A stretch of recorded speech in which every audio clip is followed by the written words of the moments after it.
Alright, welcome back. We are making our way through Hemwick Lane. We just sort of went to the barn zone. Now we are out on some rooftops. That in the distance there, behind the broken bridges and everything that is not traversable by normal means, is the Castle Canehurst. Does Castle Canehurst normally float, or is this like a Friday thing? So Castle Canehurst, and we'll talk a lot more when we can go there, I'm pretty sure at this point has pulled itself to exist in a nightmare, in a dream. Is not fully existing in reality, although it did at one time. So what we are seeing is the ruins of Castle Canehurst, but when we actually go there, we go to the dream version of Castle Canehurst. One good sign that that might be the case is that the moon phase does not change like it does everywhere else in Castle Canehurst. So when we trigger the moon phase changes in, we'll call it the real world, but I don't know what that means in this context, it does not change in Castle Canehurst, meaning that Castle Canehurst is kind of its own thing. You gonna take a swing at me?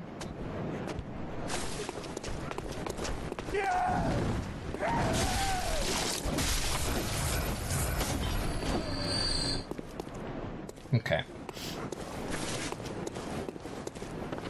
Oh, yeah, nothing over here. This is a neat area and a neat design, but you only really go through it once unless you die. Bye-bye.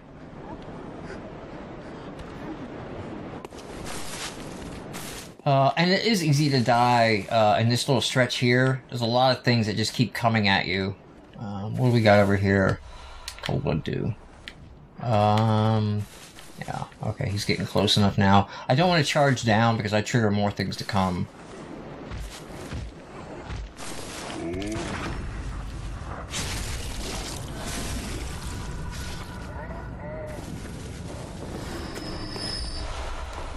Like her.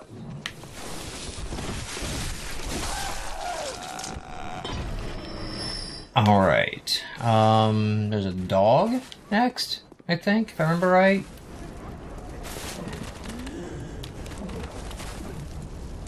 Yeah, there it is. Doesn't quite see me. Come on, see me, dog. Dog, I can't lock onto you. Because I didn't want to trigger you. But I guess it's good that I did. There's somebody who throws fire, too, if I remember right, out in this area.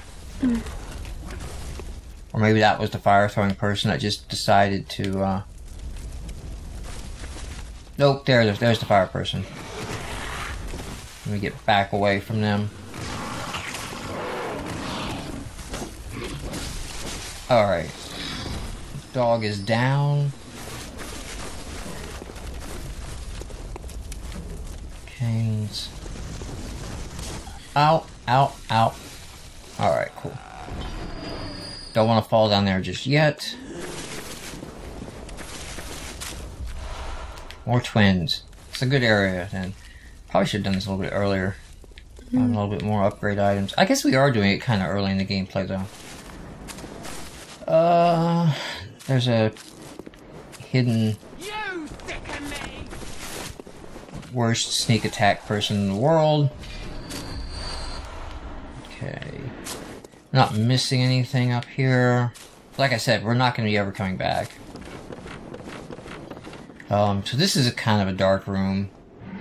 Right, this is one of the first rooms that you get to where you realize, like if you don't clue it together from those right there, when you get down here, you kind of start to realize like they're just piling up corpses that have been dug up for harvesting. Alright, and there's the executioners. Alright, let's see if I can get just one of them to come over at me.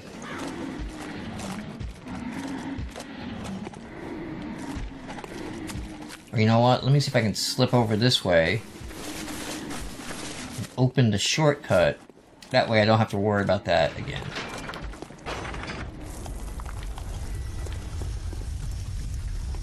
There we go. So that's the area. If you remember when I was in the last video, I came up from the other side. There was an Alan Brickman there we took out. Okay, let's see if we can take out these executioners.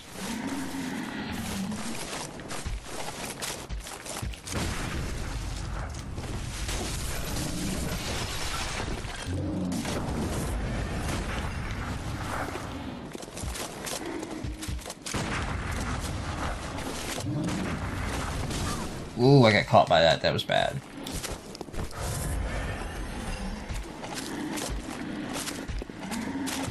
Come on, dude. Swing. Swing, swing, swing.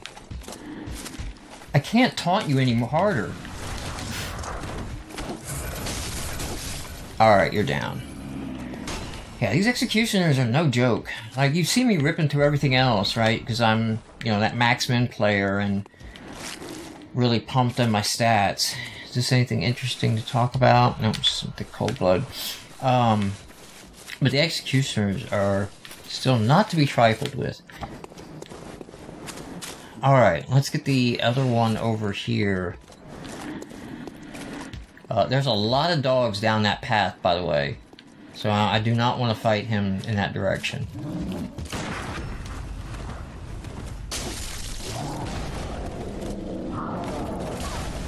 Ooh, that was bad.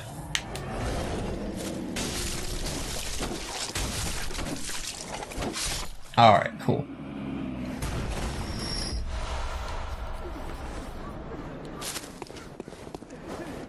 That marker marks Hemwick Charnel Crossing.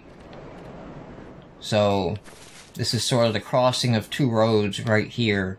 That is key because you get a item, a message that tells you later to go to the crossing of Hemwick Charnel Lane, and that's what it's talking about right there. Alright, so these dogs, the best way to take these dogs out is to actually come up here. And they will, there's a dog up here, I believe. Yeah. Alright. And then the rest will start to come up as well. And you can sort of take them out one at a time.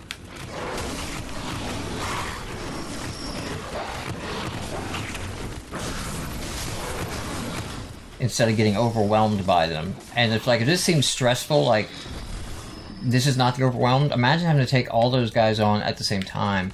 There might be another dog areas.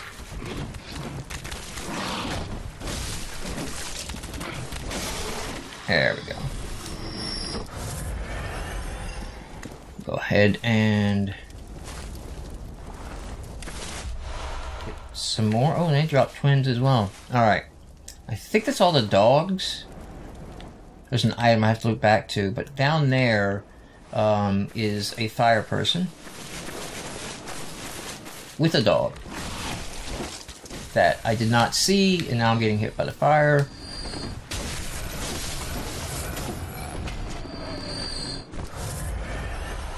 Okay. Alright, I think I've cleared a lot of this, so we're safe. So let's go ahead and explore around a bit. Because I know there's going to be a lore item coming up down here. So this would have been the bridge, I guess, that maybe was part of getting out toward Castle Canehurst. So hopefully I don't fall. Just get this item. Come on, game. Let me pick it up. There we go. Alright, so we get our first, I think this is our first lake rune. Be over here. I don't think it's our first. You don't think it's our first? Oh, I think first, the rune. Oh, it's not our first rune. It's the first lake rune. Oh, lake rune. Okay. There's a lot of lake runes in the game. They usually add like this one of the lake runes, physical damage reduction 3%. A carol rune that transcribes inhuman sounds. The transcription of the great human's voice ripples like watery reflection. This rune means lake. And those who memorize it enjoy reduced physical damage. Great volumes of water serve as a bulwark guarding sleep and an augur of the eldritch truth. Overcome this hindrance and seek what is yours. This refers to Rom. Okay? Rom is hidden at the bottom of a lake. And it's not clear why, but hiding things under bodies of water is a way to hide them from the Great Ones and other ones being able to know they're there.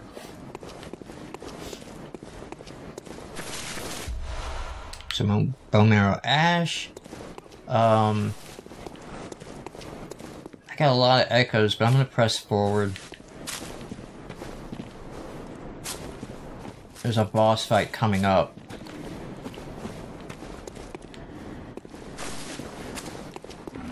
At the same token, like if I do that boss fight and I clear it, I'm done with this area. So you gotta be careful. There's a patrol up there. I can't quite see him, but down that side path is an executioner. There he is. There's an executioner down there. I don't want to trigger him and these at the same time. I want to get rid of these and then deal with the executioner. Okay. That was pointless. There comes the executioner. Alright, but that's okay.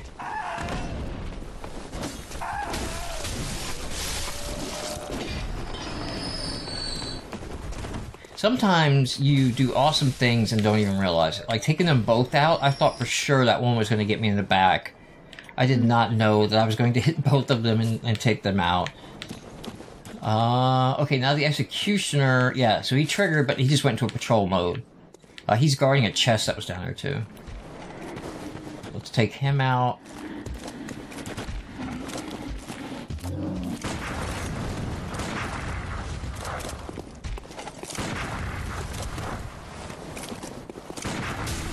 Come on, stagger.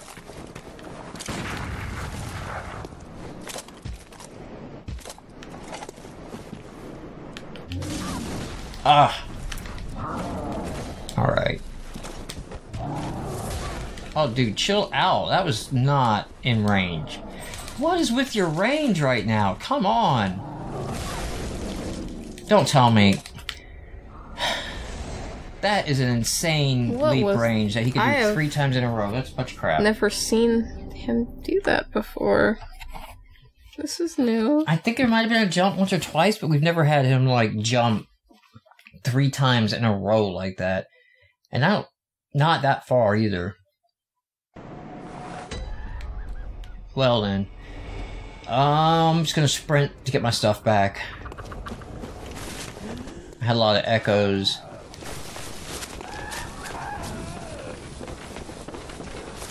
Sprint back here. Oh, I don't have the...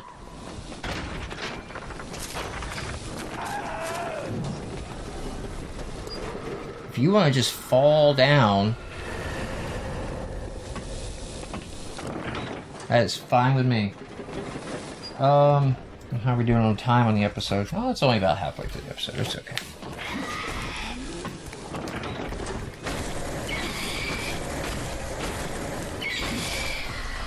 Alright.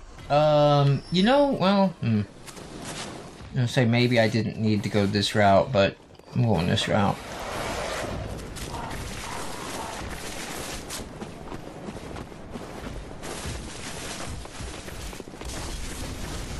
Okay.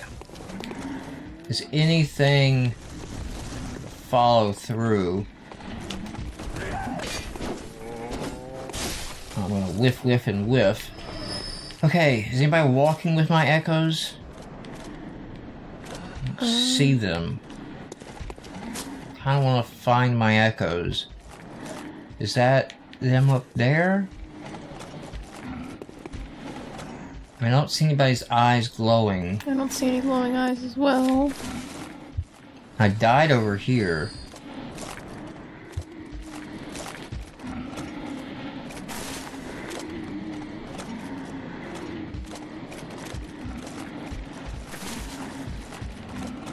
Alright, I think I'm gonna take out that executioner. How many creatures die from general stupidity in this game?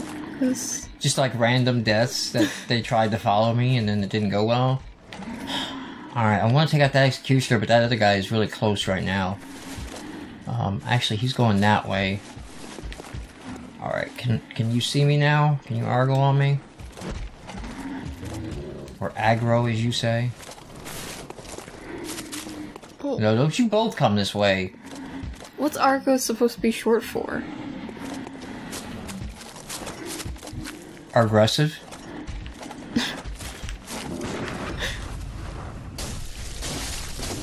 Oh, you almost had it too. Alright. Look, some people say GIF. Even though it stands for graphics format. Graphics interchange format. Instead of GIF. So, if I want to say Argo and just make crap up, I can make crap up. Actually, I think the guy who invented it said it was supposed to be GIF. Well, you know what? And it still I disagree with him. stands for graphics, not Jaffix. If you made Jaffix, then you can have GIFs. Okay. There they are. Alright. Got back an inordinate amount of souls. Still gotta get through all of this mess. Where's the patrol? Oh, he's not even... Is he down there? Yeah, he is. Okay. Alright, get the ladies to calm down.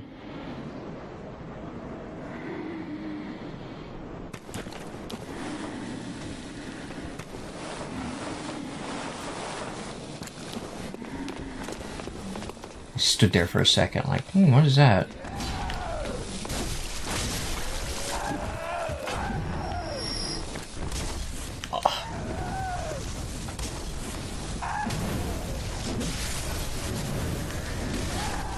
You don't think you could be awesome I am, the like... second time around? Or at least just, you know, turn up the awesomeness a bit? Will you stop it with the tossing crap? Alright, that... I'm alive, but I did not like any part of how that went. Alright. Take down Mr. Leapy McLeaperson.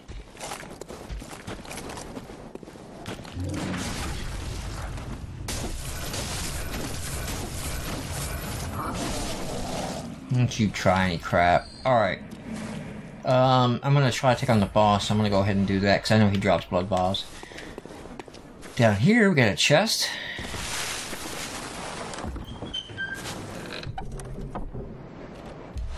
Another blood gem. Probably a good time, next time we're back to, check. See if we got any better gems. Yeah. Yeah, if there's anything worth upgrading. Okay. So there's a boss fight up ahead. I'll roll through here, yep. Some Madman's Knowledge. Oh, jeez, I completely forgot that there was some... Okay, that's okay. I think I can come back and easily get those guys. The bonus buddies. Ah. Alright, so this is a boss fight. I think we got time on this episode to go ahead and... Alright, it'll be a little bit long of an episode, but I want to just get this over with on this boss fight. This is one of the cooler boss fights. Just in design, not in difficulty. There's some witches that are going to spawn creatures to attack me, and the thing is not to attack the creatures, but to find the witches, who are going to be invisible until I get near them. So let me come over here. There you go, Witches of Hemlock, and so she spawned that, but there is the witch. And that's my real goal, is to find and just beat them up. So, and they can be anywhere. They could be up on top of things here. So basically, you kind of got to run around a little bit. Let me get these barrels destroyed now, so that I'm not finding them anywhere. They walk back and forth on that sometimes. Alright. Now, the trick in the fight, the little, like... Whoa! Alright. He's gonna ignore me. That's fine. I'm just gonna let him ignore me. The trick is, there's not actually one witch. There's two witches. and one witch will revive the second one. Until you've hit them both, or you've seen them both at the same time, they don't actually appear. Alright, are you on the bridge? They sometimes will... No? Ah, there you are. Now, if you kill one, then you will automatically get the bar for the next one.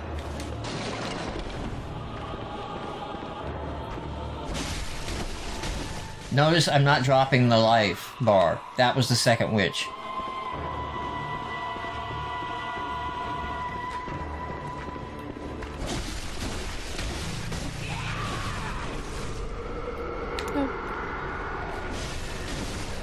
And that's the first witch. So when I see the second witch,